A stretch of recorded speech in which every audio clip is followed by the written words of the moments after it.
in the elevators to walk down the smoke-filled stairways. And you think about how many people were still trying to escape those buildings when first one and then the second tower collapsed. And of course, the triage unit that has been set up, area hospitals are all receiving victims.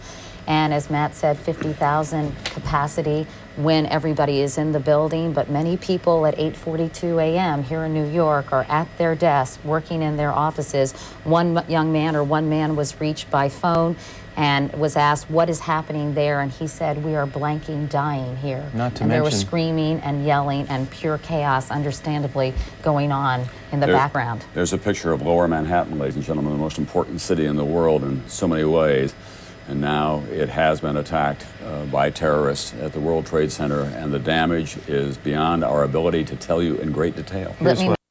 Rather happening to be in Manhattan, we understand today. We have not received word, other than we had been told that the president said that he had spoken with Governor Pataki as well as Mayor Giuliani. So we assume that they are okay, though we ourselves have not heard official word from the mayor and from the governor, though we do expect to hear shortly, if it's at all possible, that they can update the city as to what's happened. Ladies and gentlemen, if you are just joining us, we're going to do a recap of this incredible, catastrophic event that has happened and is affecting not only Lower Manhattan, but all of the entire country and the world. You have to logistically treat it like a war zone. You have to have your front lines, you have to have your support, and you have to have people who are constantly in there doing something. You know, I was also fire commissioner before I was police commissioner, and you know, it's no longer an issue, unfortunately, but a high-rise fire like that is almost impossible to fight.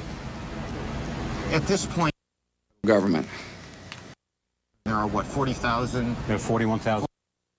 and to conduct a full-scale investigation to hunt down and to find those folks who committed this act. Terrorism against our nation will not stand.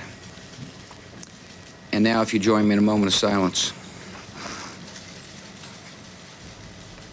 That was George W. Bush about an hour ago, speaking from Longboat Key, Florida. He is en route to Washington, D.C. We're looking at some pictures on the ground, or we were, of apparently some of the victims. Thinking about this, not long after the World Trade Center bombing, the engineer who designed the World Trade Center told me that the World Trade Center was designed to withstand a 707 direct impact. Well, obviously, that wasn't the case. It seems not.